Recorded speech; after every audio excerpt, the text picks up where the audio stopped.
John, I need you to come over here. I fucking went out to the side where the gravel is on the way out. Can you come and help me just pick up the bike and get it back on the road? Yeah. All right.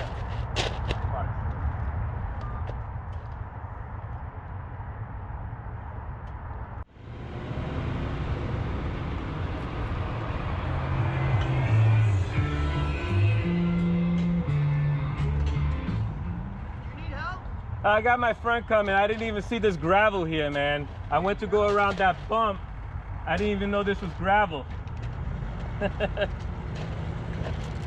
all right. I got my brother's coming by now. You sure you don't need help getting it? Yeah, I'm good. He's gonna help me pick it up and put it back on the road. Lucky I was going slow. Yeah, you are. You're lucky. I didn't even see this. Damn. I guess you're not from around here. Nah, I came to visit. Oh, that's why. All right. All right. Drive careful. Bud. All right, thank you. You're welcome.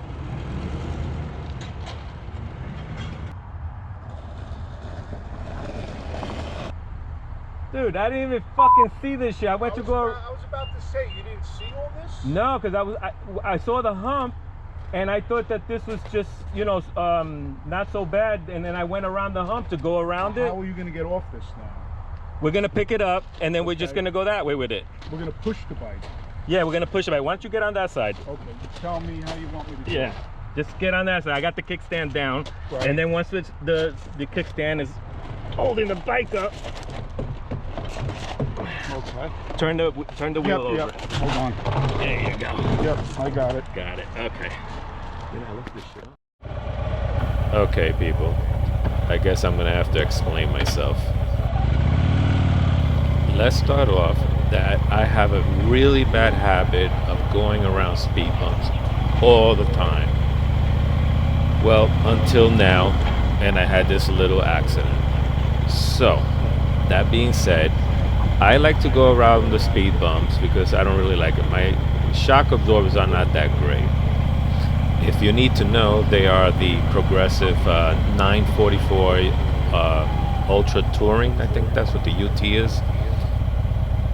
They were supposed to be their top of the line rear shock absorbers, but that was bullshit. Anyway, enough of that. Let me explain what transpired there up until the point that I went into that gravel. Okay, so I am in a housing complex out in Long Island, New York. I came to visit my best friend, who I consider my brother. Had some drinks and some dinner, and I'm on my way out now to go home.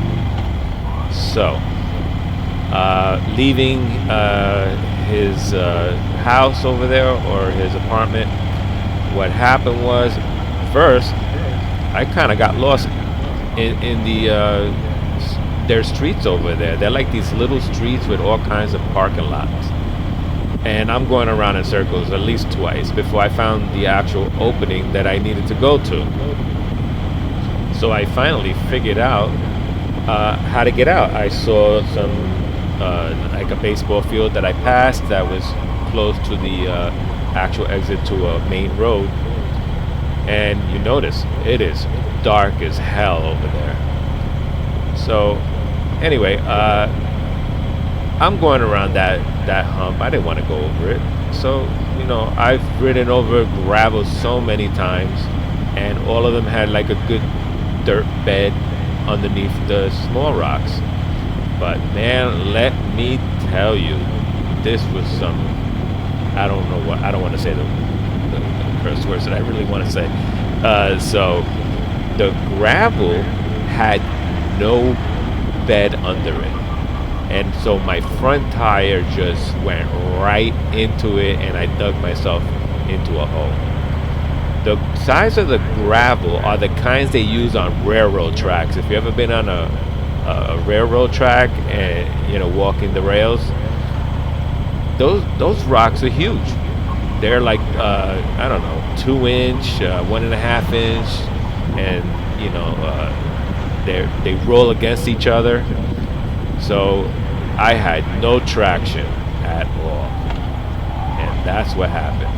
Dug myself into a hole, and I needed some help to get out.